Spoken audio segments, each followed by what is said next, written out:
Written by Willy Russell, the legendary Blood Brothers tells the captivating and moving tale of twins who, separated at birth, grow up on opposite sides of the tracks, only to meet again with fateful consequences.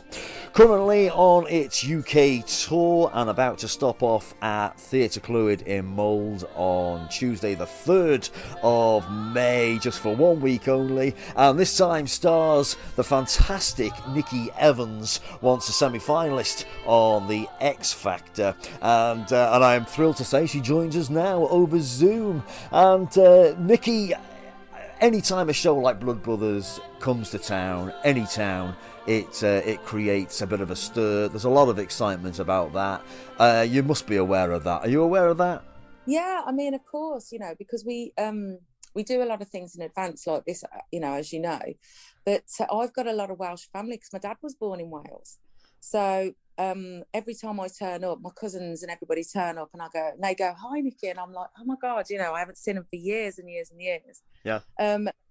So you know, and it's a lovely, lovely place to finish a tour because obviously Sean only lives like, I think it's 20 minutes away. You know, Sean, Niki. Yeah. So we're all really looking forward to coming, and I've got some really good digs there. But well, I mean, we'll talk about Blood Brothers in a moment, but I want to talk to you about the X Factor, if you don't mind, because yeah, I mean, you were in it in 2007, back, for want of a better word, when it was worth watching, right? What was your experience of it? You know, it's so long ago, and I'm so old now, I can't really remember much about it. What was my experience? I was petrified all the time. And you were really locked into a world that you didn't see the outside of. So it was, it was an experience I don't remember going through, funnily enough. You know, people say you're not that person, and I never was that person that was, that you saw on that TV show. You know, when I met Bill Kenwright, he said, "You're not what I thought." And I was like, "What do you mean?" He said, "Well, you're happy and younger, and you know, and this, that, and the other." And I was like, "Yeah." I said, I watched that, and I don't know who that person is. I don't know whose that voice is, because I never sang like that either. So it's a really, really weird thing. And it's, you know, when people ask me about it, I think, oh God, yeah, I did do that. Yeah. Yeah, because I mean, the weird thing is, when I was doing a bit of research on you over the last couple of days, and we were watching last night some of your performances on YouTube, and they're awful. Is that just you being picky of yourself, or do you actually think that? You know what people say to me? "Oh gosh, your voice has improved," and I go, "No, it's not. It's just that they never let me sing the way I would sing on there. They gave me songs that didn't suit me. Yeah. They put me in that I was far too fat to be in." I was like, "Who is that person?" Really, really weird. It doesn't seem like me at all. But there's a sort of bizarre thing of when you first auditioned, your initial audition, everybody was bowled over by it. They were all sort of saying you were the best thing of the day, and all of those sort of things. And then later on, when that kind of pantomime starts with Simon Cowell saying, "Oh, I don't like it," when it was amazing. It's how long was it before you realised you were basically just in a circus? Oh, quite. Yeah, no, I knew as literally as I walked through the door, that this was not what people thought, and definitely because I'd never seen it, I'd never watched it really, because you know, it wasn't my kind of TV. And that sounds awful because I know thousands and thousands of people love it. And I really did do it because of my dad. You know, that was a genuine thing. But I'd stopped singing professionally for like 10 years, I think. Right. Because I was a session singer. I did bands. I only ever sang rock music. So, you know, my career started with Black Sabbath. You know, and I've got tattoos and I've got nose piercings, and it was like, no, you're a woman of a certain age, all that comes off. And I was like, this is just, I was tipped on my head basically. Yeah. And I kind of realised what was going on when you see things happen. You think, oh, what's that doing on already? And you think, oh, okay, I get it. Wow. So it's it was a lovely experience because I got to meet so many people. And, I'm still friends with some of the people that I was on the show with. And you can't buy that kind of experience. And I'm so thankful that, I got through, and I'm so thankful for everything that's come from it. But it's, it was an experience I would never, ever do again. And lots of people, when they leave the show, they're all sort of famously say, this isn't the last you're going to hear of me. And then 9 times out of 10, it is the last you hear of them. But you managed to reinvent yourself as a musical theatre star. Was that an easy transition to make for you? Again, that was not my choice. It was Bill Kenwright. He wouldn't leave me alone. But he kept calling my house. I didn't know who Bill was, so I kept putting the phone down, because you get some real funny people calling your house and you don't even know how they got your number. And I was. Then my agent called, because you have to get all these people involved, and she kept saying, why do you keep putting the phone down on Bill Kenwright? And I said, yeah, this weird man keeps calling me. And, and she went, speak to him. And it was like, I don't want to. Who is he? And I was like, I don't want to do the West End. I don't want to do this. I don't want to do it. And in the end, I went down and auditioned. Never done an audition. It was the worst thing Bill has ever seen. And he'll tell you about it. And he gave me I don't know how I got it, but he gave me the job. He saw something in me, and just said, right, because I sang Easy Terms. He asked me to sing Easy Terms, and I made it fit the music of Tell Me It's Not True. I don't know how I did it. And he said, you're singing the wrong song, love. And I went, I think you'll find he's playing the wrong song, Bill. Brilliant. So, yeah. So I don't know how, he saw something in me and gave me, one of the biggest opportunities that anybody has given me, really. He had a lot of faith in me, and I thank him for that. Yeah, brilliant. And it's sometimes harder to convince the public, isn't it, when they know you for one thing, and then you go and do something else. I was interviewing Noel Sullivan, do you remember Hearsay, the band Hearsay? Yeah. And now he's a big musical theatre star, and he said it, like, people say to him, "Oh, I didn't realise you could sing," and it's like, what? It is really, really weird, but thankfully I wasn't that well known, and so, I mean, everybody, to sell tickets, everybody knows you have to put like X Factor or West End or whatever. So, and young people that are coming through now only know me for doing the West End, which is great. Yeah. Coming from a show like X Factor and being put into a different world, I didn't want to be one of those people that you go and see and you think, oh God, they're awful, they stand out like a sore thumb, and they're only there because they've got X Factor or Britain's Got Talent attached to their name now. Do you know what I mean? So yeah. I want to be one of those, and I wanted to be somebody that if somebody came, that I'd really actually tried. Do you know what I mean? I really, really wanted to be good at something.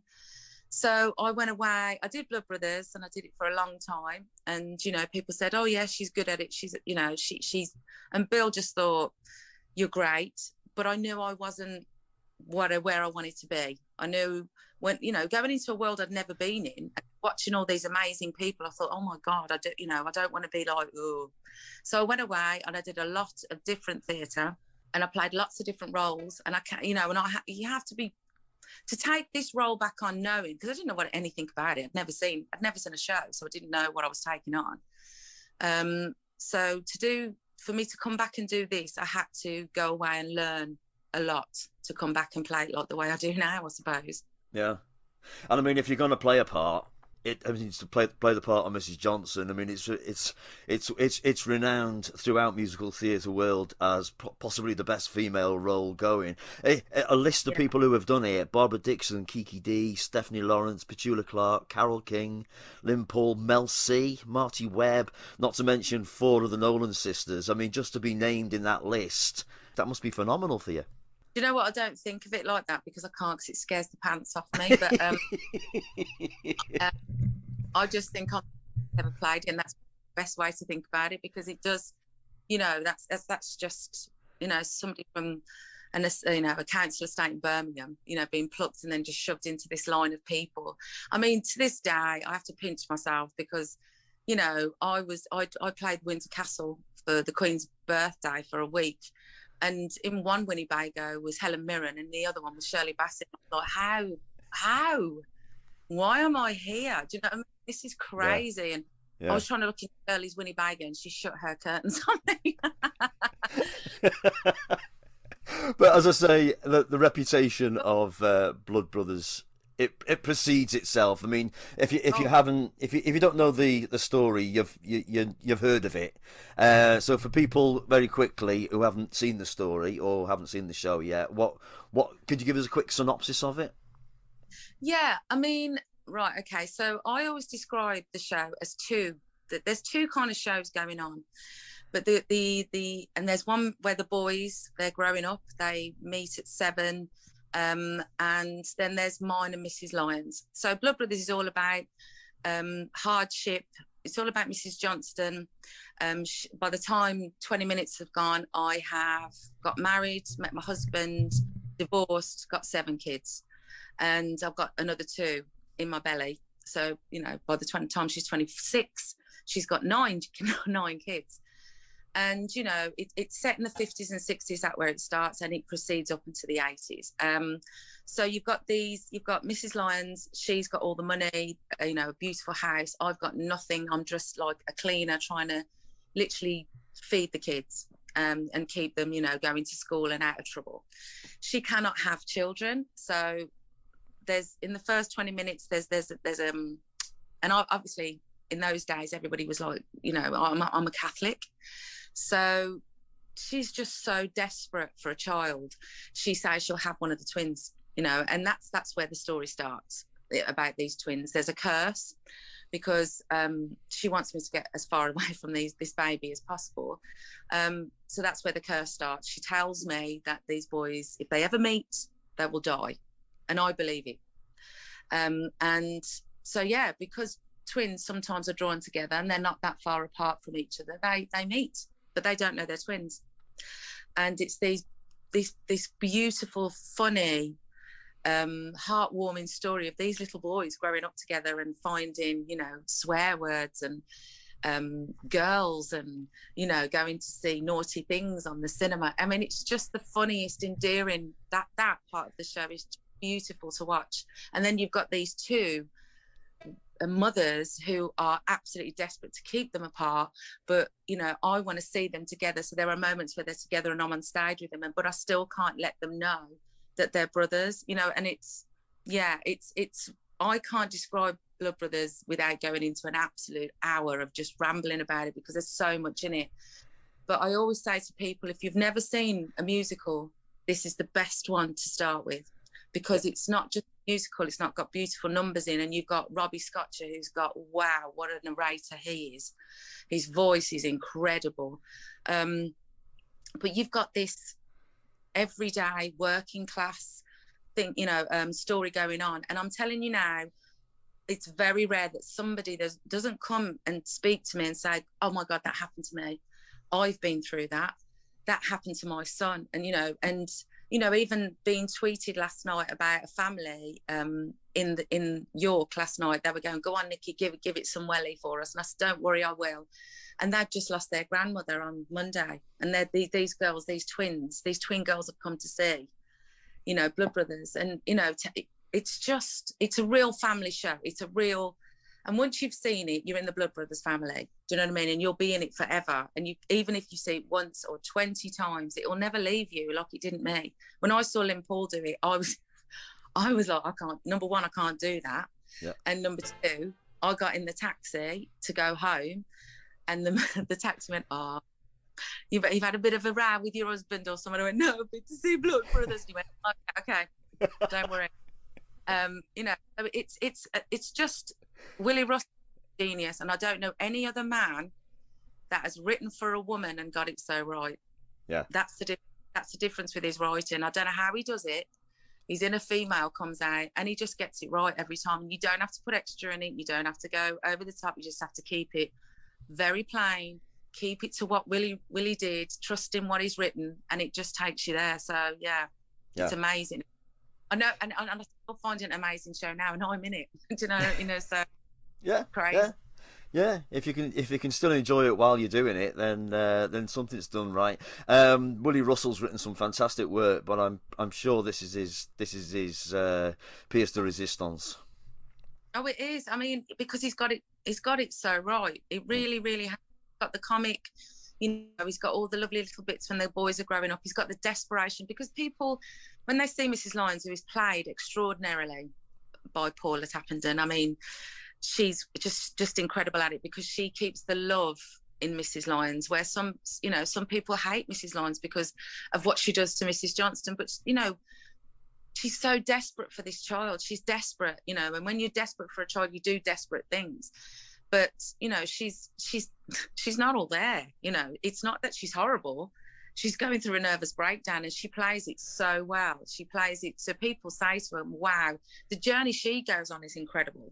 Yeah. Do you know what I mean? By the end, she's lost the plot, because she knows these boys have been seeing each other for a long, long time. And, you know, and you've got to feel for this woman, because I, you know, have had miscarriages and things, and the desperation that she plays at the end is just, I mean, the whole of the cast is exceptional. There's so many things going on, you know. You've got, the cast isn't big, the cast is like 14, but they play like 10 different roles, you know, and I look at them every day and I just think, I don't know how you do that, because I'm just about holding on to the one. I do. You know, else, you know, and they get changed on stage, and then, you know, one turns from a policeman to you know, somebody that's very posh and he's telling Mr. Lyons off, you know. So it's incredible. The show is incredible, and you know, I'm not trying to do a massive sell, but that's how excited I am about doing this show. It's just a brilliant show. Yep. And it comes to Theatre Clwyd on the 3rd until the 7th of May. You're here just for 1 week. There, as you said before, it's the last place on this leg of the tour. Will you continue? You know what? I don't know yet. I can't say anything, because we're still in talks, me and Bill.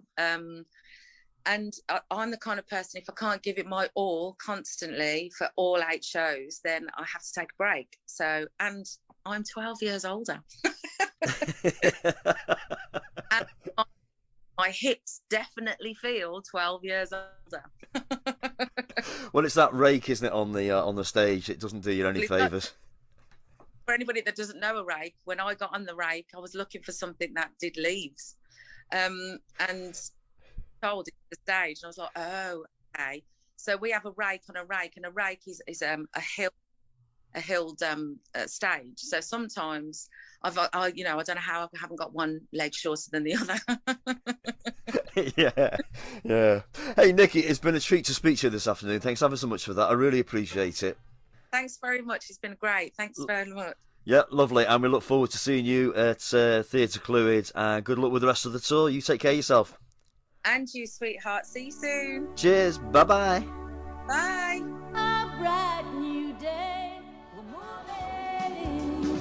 So, Willy Russell's Blood Brothers stops off at Theatre Clwyd in Mold on the 3rd of May and is there until the 7th of May. For box office number, once again, for Theatre Clwyd, 01352 344 101. 01352 344 101. Go on, support your local theatres, ladies and gentlemen. They won't be there forever if you don't. It's the Andy Snowden Radio Show. It's the Andy Snowden Radio Show. It's the Andy Snowden Radio Show. It's the Andy Snowden Radio Show.